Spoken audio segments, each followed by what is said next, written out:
Alright guys, so we are outside and we are using this old 20-35 millimeter, and I think it's an f3.5 to 5.6 or something like that. But you guys will get an opportunity because I wanted to see what it was like to use older lenses, because a lot of us, you know, we buy these nice cameras but we don't have the budget to be able to shoot with maybe really expensive lenses, even though we'd like to. So I got this 20-35. It only cost me like, I don't know, 200 bucks online, and we'll see how well it does. Now, the one thing to realize is this is not an IS lens, so I do have the digital IS of the camera body turned on, and it's also a pretty loud lens when it's autofocusing, so you may hear that. I am using an external mic, so it may pick that up, but all good tests. All right, let's go do our walk.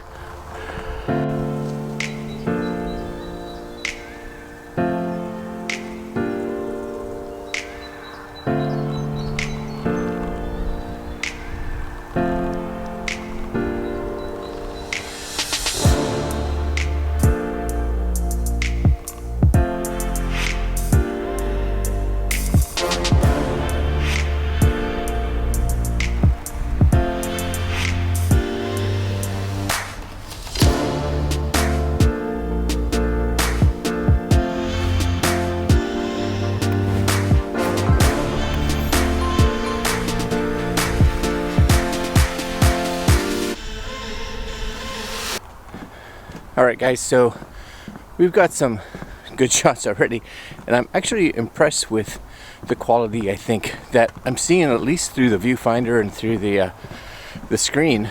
So lens seems to be doing well so far, taking some video and some photos. You guys can see it even in a walking mode. So again, this is using the digital IS because the lens doesn't have any IS at all.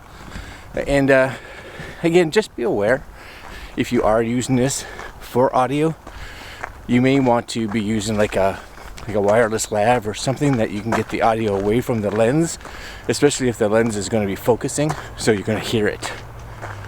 So, more shooting. Yep, it's kind of that blah kind of day, super overcast. But just so you guys know, it's like 7:30 in the morning, and the camera's shooting at about ISO 1000 ish, so just to get an idea. All right, here's a spot.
Alright guys, so I have to admit, I'm enjoying shooting with this lens.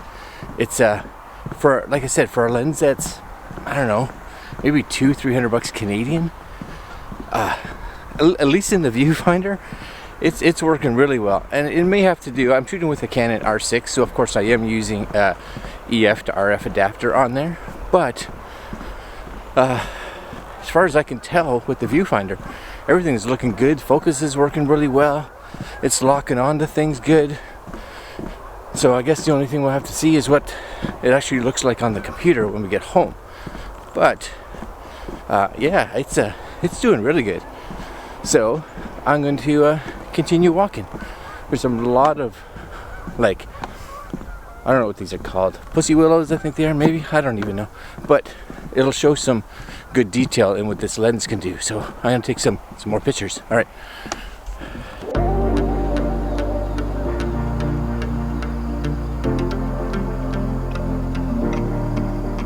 Hey, it's amazing, the subtle games that you are playing, and you don't even know I exist, but you have got me on your hit list,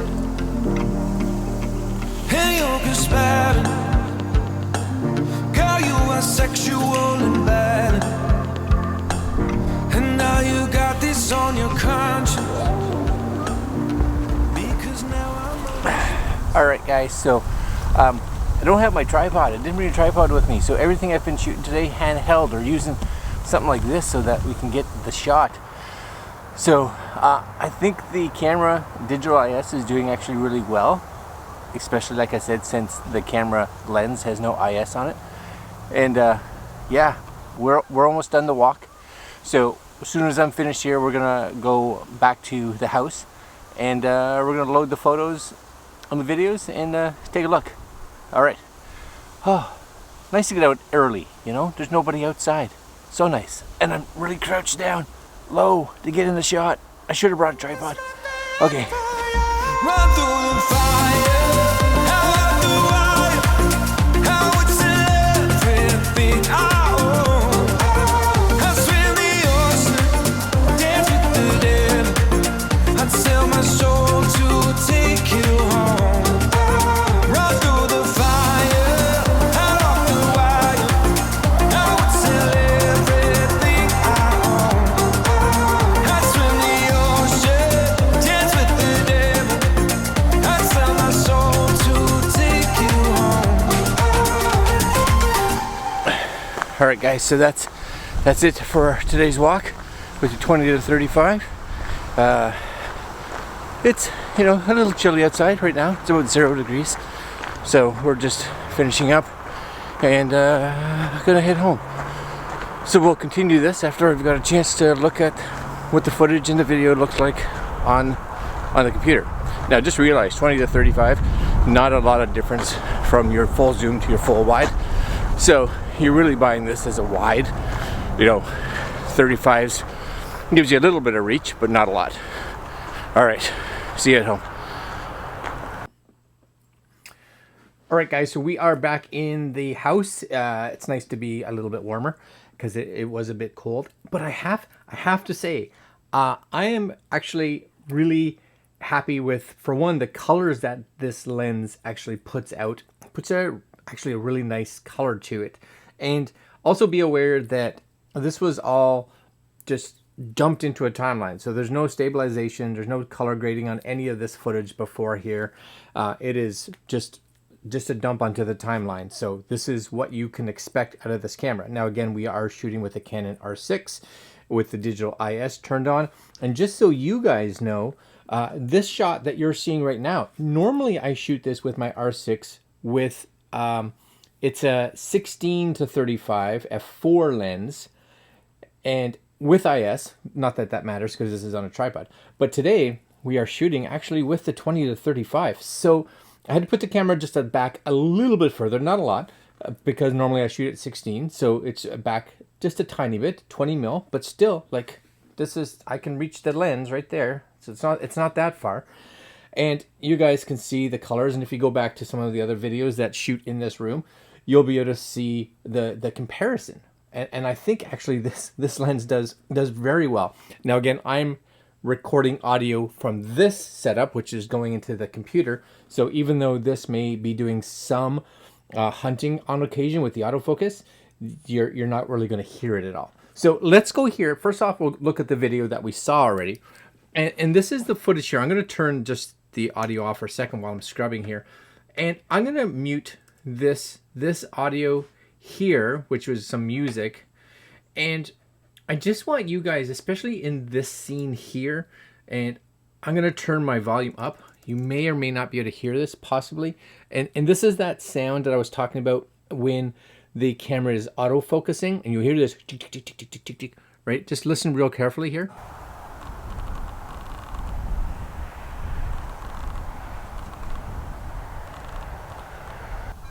You hear that? And it's because the tree was moving and I had it locked on that you get this, because it was constantly kind of zooming or focusing in and out.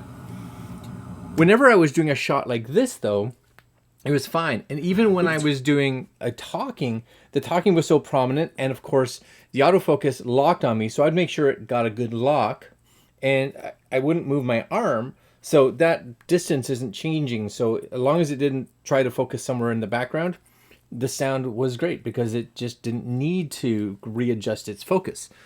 Other than that, like, if you look at any of these clips, I'm going to turn my audio back off again. If you look at any of these clips here, even in the corners, there's a little bit of like skewing a little bit because it is a 20 mil, but that's to be expected, you know, and we can go in and try to correct that a little bit.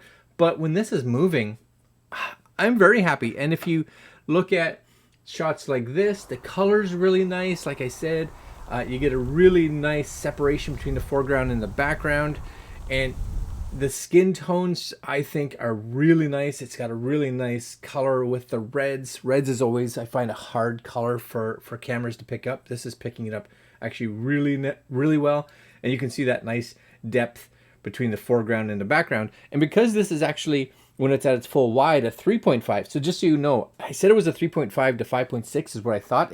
It's actually a 3.5 to 4.5. So it's actually, you know, a little bit better than a fixed f4, and then a little bit worse than a fixed f4 at full zoom. But it's a 3.5 at wide, which is kind of the reason that you're buying this lens. So, you know, here I was shooting 3.5, and you get a really nice separation. You can definitely see it if you come in here again, right in this area here, right? We'll just kind of bring this up full screen here so you guys can see it, right? Just kind of right in this area where you get that nice little blur where it comes into focus, locks on, blur in the background. Oh yes, yes indeed. I'm very happy with that. So in regards to video, this was all handheld. Even the stuff shooting myself, I would just hold the camera out like this with this hand actually. But other than that, I was just shooting from here. I'd bring it up to my eye, bring it down to my chest. So it was just using optical. And because the camera shoots so wide, that digital IS, not optical, sorry, digital IS, was actually doing really well. So, you know, I can't complain too much. You definitely see a bit of a wobble, you know, when you're walking. So if you look at this screen here, and you get that look in the background here, you do get a bit of a wobble, like that little kind of jello-y wobble look. But again, if you're only spending $200-300 on this lens to get that kind of width, and look how sharp like I am, and if you're focused on the person, you're not really paying attention too much to the background anyway, it's hard to complain. Now, we're gonna just hide this for a second, and we're gonna go to photos. So here's photos, and I want you to see this, because one of the big things too that we look at with a photo or a lens like this is, you know, just detail in the corners, as well as, you know, chromatic abrasion and purple fringing, things like that. So I'm gonna take this photo here, and we'll just actually zoom this right in. And you know, we get a little bit of softening in the corners, but not a lot. This was naturally soft, right? Just because it's in that background. But where it's sharp, even over on the edges, where it's sharp, it actually seems really sharp. I, again, don't have a lot of complaints there. Let's go to another image. This one's got a ton of stuff in it. So if we zoom in, this is, you know, this is a 5K display. So if we zoom in here and really kind of look in the corners, like you can't see a lot of soft. Of course there is. It's a pretty wide lens, right? But down here, unless you're like pixel peeping, I don't think you're gonna notice it. And over in the corner here, same kind of thing. Now I went into Lightroom, not with this. This photo's just raw out of the camera, but I went into Lightroom and I, you know, on the wide shots, just to play around with it a little bit.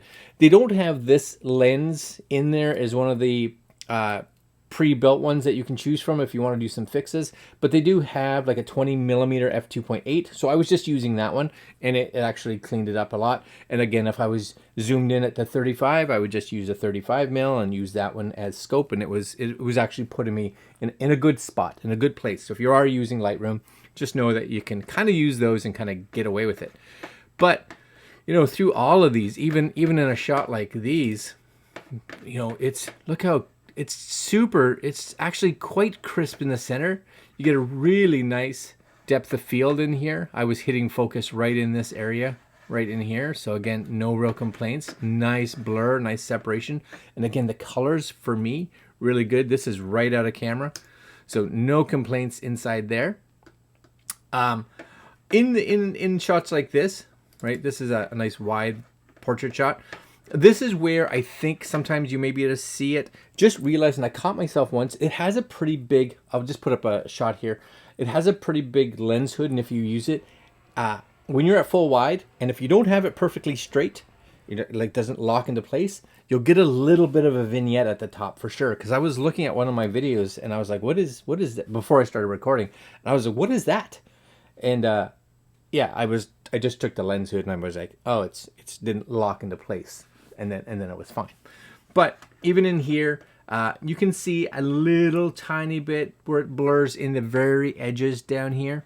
Again, is that big of a deal? For me, no. I guess if you're a professional, super high-end landscape photographer, well, don't buy a $200 lens. That's what I'm going to tell you. But you know what? It does a great job. And even inside here, this is a photo, of course, that would scream all kinds of errors and flaws if it was having any. But same thing, we'll kind of zoom in here, you know, in the corner. Corners look good. You know, it's still pretty sharp down there. And I'm not doing an actual, oh, here's a big chart test. This is, you and I, we go out and we take photos. Are we taking pictures of charts? No, I just want to make sure that the photo I take is going to look decent. And maybe I got $200-300 to get myself a wide lens. I think, you know what, this is a great option. And you know, the sharpness, the colors, everything hits really nice. And I actually did a few photos that I was playing with, just for playing around with some color. And you guys can see here where I was playing around with the blues and some of the reds, and just kind of pumping them up a little bit. Kind of get that little wintry feel coming in. You guys can take a look at my little photos here, and all shot with this lens. You know, there was that nice little trunk shot there, really pump up the reds. Yeah, you know what? I think if you got $200, $300 to spend on a lens that you want to get wide, that is not, you know, is not the 16-35, where I bought a 16-35 first gen with the IS on it, f4, and it cost me Canadian, I can't remember, between $900 and $1,000 used, right? That's used. This one, like $200, $250, $300 used. Honestly, you know, for most people, this is probably going to do everything you need. And quality-wise, I think it does really well. All right, guys, I'm going to leave it there. You've got a chance to see some photos. You got a chance to see a whole bunch of video. And because it's wide, if you want to run like an image stabilizer on it through your editor, like Final Cut or DaVinci or whatever you're using, it's going to be able to work with that footage super nice, just because, like I said, it's such a wide shot and there's so much information to play with. All right, guys, I'm going to leave you there. I have links below to the R6, and not to this lens, because I don't even think Canon makes this lens anymore. Why would they? They make a 16-35, which you can drop $3,000 on instead of 300. That's kind of what they want you to use. So get that if you have the money, I guess. But for me, this one will do quite nicely. Oh yes. So links to the Canon R6, which is what I shot with, down below if you're interested. And that's all, my friends. Like, comment, share, subscribe, hit that little bell. And we will see you guys next video. Oh yes, more walking, more tech reviews, all coming up. Later, my friends.